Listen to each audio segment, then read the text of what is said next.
Hi everyone, welcome back to my channel. I'm Huck. Today we are doing my 2023 reading in review. So we're looking back at some of the stats for my reading from last year. I don't get too into the details of my stats. I'm always very impressed with people who have charts and graphs and have all of that cool stuff.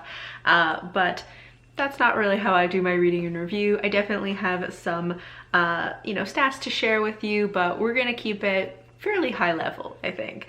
But let's just dive in.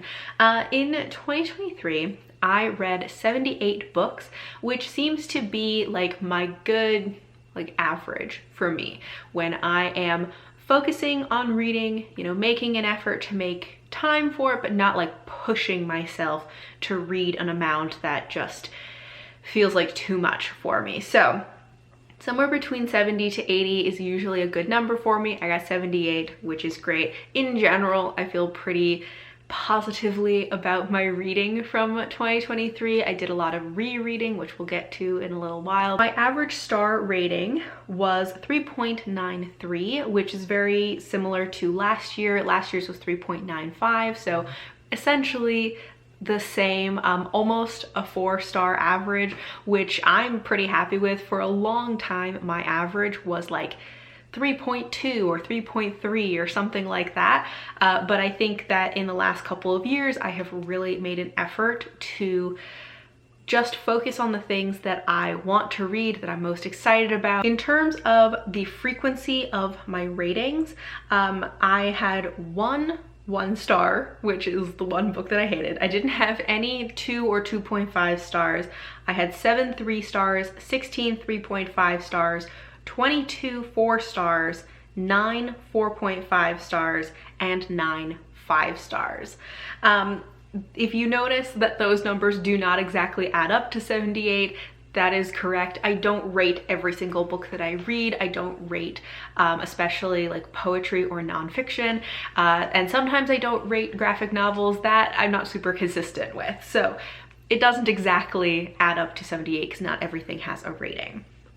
My most frequent star rating was 4 stars, which is similar to last year. It was also 4 stars. I had about 17 DNFs. I try to keep track of my DNFs, but I don't always have an exact number because also sometimes I'm not sure what counts as a DNF. If I read 2 pages and put it down, does that count as a DNF? I don't know, but approximately 17 DNFs, which is pretty good for me. In some previous years, I had 30 DNFs in a year. So I think that maybe I am getting better at picking things up that I will like and have feeling the need to DNF things less. There we go, that's a sentence. The total number of pages read was about 24,729, which is a little bit less than last year. Last year was 26,283. So I had around 1,500 less pages read this year, but it's still pretty close. I read a similar number of books. However, I think that part of that difference is also just because I was reading shorter books this year, which you see in the average number of pages for 2023 was 309 pages. 2022, my average was 341 pages. I definitely read a lot of shorter books this year. Part of that is because I reread all of the Tortall books by Tamara Pierce, and a lot of those are pretty short. I also read a bunch of shorter books in October, November. I also, in 2023, was not reading any Robin Hobb books. And I think that the Robin Hobb books are often the things that kind of up my page count, both in total number of pages and average number of pages, because those are a lot of times in the 600, 700, 800 page range. And I didn't have any of those this year. So in terms of my frequency of page count, I put these in 100-page blocks. So I had 18 books that were from 100 pages to 199 pages. I had 24 books that were in the 200-page range, 15 books in the 300-page range, 13 in the 400-page range, 7 books in the 500-page range, and 1 book that was in the 600 range. So again, you'll see the lack of a Robin Hobb book really changes this. The longest book that I read was Dreaming the Bull by Amanda Scott, which was 624 pages, and the shortest book that I read was Thornhedge by T. Kingfisher, which was 116 pages. In terms of the genres that I was reading, as always, fantasy is my most frequent genre. I had 33 fantasy books.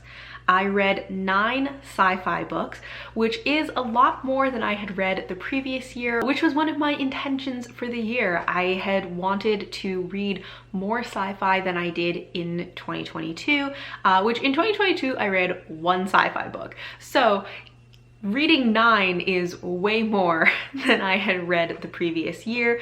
I did have big plans for the year that I wanted to read even more than that, and I didn't quite get around to it, but still, I'm glad that I read 9 sci-fi, and hopefully in 2024 I will read even more. We'll see. But I read 7 historical fiction books, 2 romance, 6 contemporary, 2 nonfiction books, which is one of the things I really want to try and read more nonfiction in 2024. And then I read 11 graphic novels, and I had 8 books that were categorized as other. Then for the age ranges, 34 of the books that I read were adult. I didn't have any new adult reads this year. 27 of my books were YA, 8 of them were middle grade, and then 8 were uncategorized. Then for release year of the books that I was reading, 7 of the books that I read were 2023 releases. I would like to maybe read more, you know, new releases. However, I felt like 2023 was kind of light on the good releases for the year, and I do feel like 2024 has more options for, you know, new releases, so that number might go up for 2024. We'll see. 12 of the books that I read were 2022 releases. 28 of the books were released between 2021 and 2018. 3 of them were released between 2017 and 2013. 3 of them were released between 2012 and 2008. 8 of them were released between 2007 and 2003, and 18 of the books were released before 2002. 2 things I have to say about this. I don't really know why those were the ranges that I decided at the beginning of the year, the date ranges that I chose, because they're kind of weird and random, but that's what we had. So that's what I tracked throughout the year. But also, I was kind of surprised that my second most frequent date was earlier than 2002, just because I feel like I often don't read older books. Not that 2002 is that long ago, but even so, I think my reading tends to really focus on more recent releases. So that was interesting to me that the oldest category that I had was my second most frequent. My most frequent was 2021 to 2018, which I think also makes sense. Then of the authors that I read, 26 of the authors that I read were new to me authors, which is more than the previous year. The year before it was 19, so I had quite a few new to me authors this year. My most read authors, I think, no surprise that my #1 most read author is Tamara Pierce, because I read 17 books in the Tortall series. And then after that, it, drops significantly. I have 3 that are a tie. So there's Olivia Atwater, Sarah Addison Allen, and Jules Watson. Then from the books that I read, 21 of the books I read, of the fiction books that I read, were standalones, and 52 of them were part of a series, which always makes sense that I read more books that are part of a series, especially because I read a lot of fantasy. However, there were more books that were parts of series than I read the year before. Last year it was 33 of the books that I read were part of a series, and this year it was 52. So I think part of that again is I think that reread of all of the Tortall books had a big impact on my reading stats because all of those were parts of series. Then as for the series, I started 12 series, meaning that I read the first book in a series. Not that I necessarily am going to planning to finish that series, but 12 of the books that I read were the first book in a series. And then I finished 11 series, and that is including rereads. So in that I include books series that I had started in previous years and just finished up this year. It includes series that I started and finished in the same year, and it even counts rereads of series that I started and finished in the year. So it's a very loose interpretation of finished series. But the 11 series that I finished were a reread of the Monk and Robot series, a first time read of the Bold duology, the Sleepless graphic novels, the Regency Fairy Tales trilogy, my reread of all of the Tortall books, so that was the Song of the Lioness Quartet, the Immortals Quartet, the Protector of the Small Quartet, and the Trickster duology and the Becca Cooper trilogy. I also finished a first time read of the Dalriada trilogy and read the graphic novels of the Garlic duology. The rereads for the year, a lot of my reading was rereads. About 26 of the books that I read were rereads, which is close to a third of my reading this year. So that is quite a bit of rereading, which I really enjoyed. As I said, I think that had a big impact on how positively I feel about my reading year, and I am planning to continue rereading books in 2024 because it was just such a great time to I just had such a great time rereading. In terms of the format that I was reading, I read 31 of my books physically. 45 of them were read as audiobooks. I didn't read any ebooks this year, and then 2 of them were a combination. Most of the time that means I started a book as a physical read and then decided to switch over to audiobook. Then looking at my TBR library, the books that I have on my shelf, every year I track the books that I start the year with and how many of the books I'm reading are coming off of that TBR library shelf, and that versus the books that I acquire throughout the year and how many of the books am I buying and reading within the same year. So for TBR library, which means the books I started the year with, I started with 72 books on my shelf. I read 14 of those books. 32 of the books I started the year with, though, came off of my shelf. So that is including not only the books that I completed, but books that I DNF'd or books that I just unhauled without reading just because I realized I'm never going to read them. So in total, 32 books came off of the shelf that I started the year with, but 14 of them were books that I actually read and completed. Then as for the books that I acquired over the course of the year, I have numbers for both just the total number of things that I bought and then for the number of novels that I bought, because I do track those separately, since novels, fiction novels, are the only thing that I really meticulously track, because those are the things that I tend to overbuy and also the things I tend to read most. So I track my nonfiction, graphic novels, poetry, that kind of thing separately from the fiction that I buy. So in total, including everything, I acquired 62 things. Most of those are things that I bought. A few of them were gifts.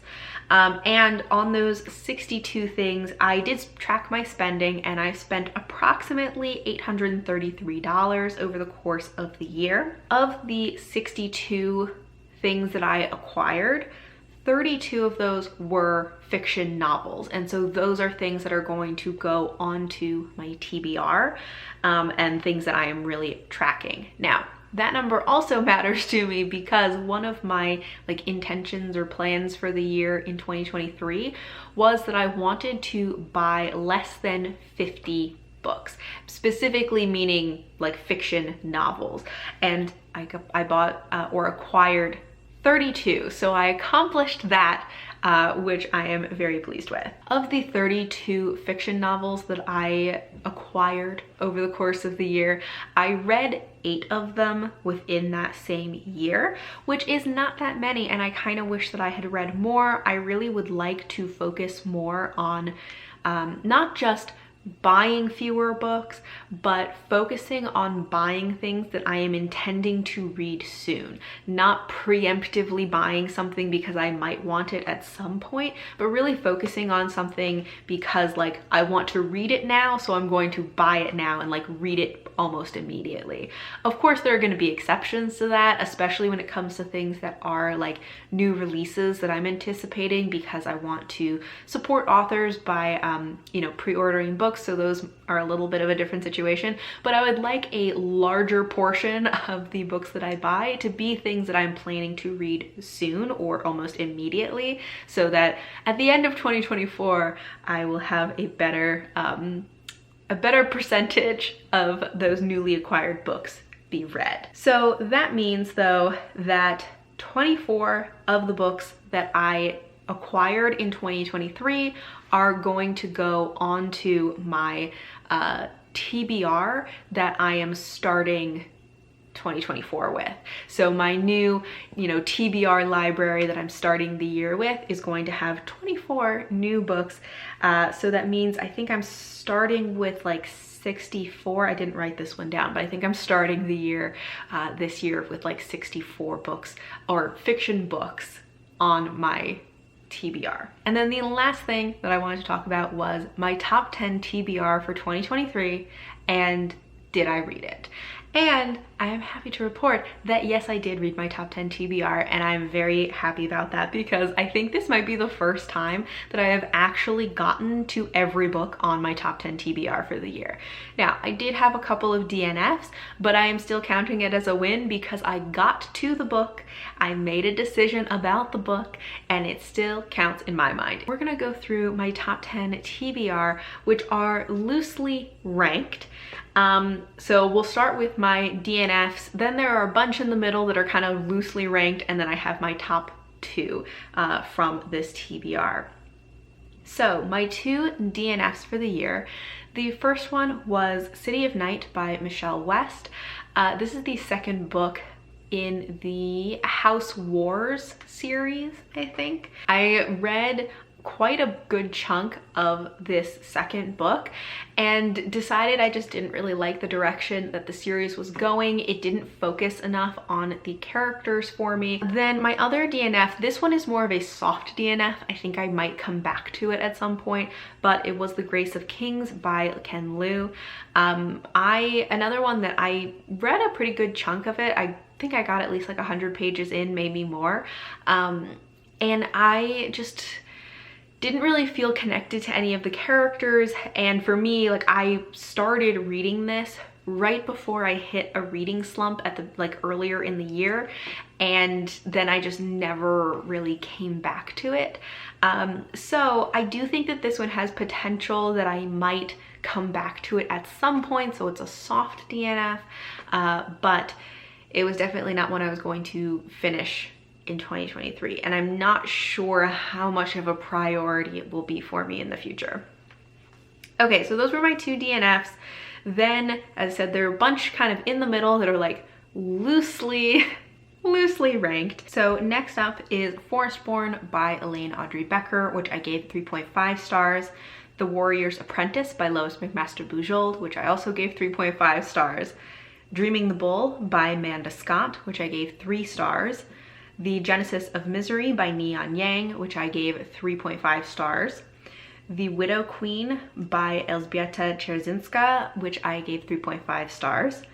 Children of Gods and Fighting Men by Shauna Lawless, which I gave 4 stars, but it was maybe somewhere between 3.5 and 4 stars. And then my top 2, which are kind of tied, are The First Sister by Lyndon A. Lewis, which I gave 5 stars, and The White Mare, which I also gave, by Jules Watson, which I also gave 5 stars. So I did actually get to every book on my top 10 TBR for the year, so that is very exciting, and hopefully I can replicate that in 2024 and actually get to everything on my list. Anyways, that is the end of my reading in review, my stats for my 2023 reading. Thank you all for watching, and until next time, bye!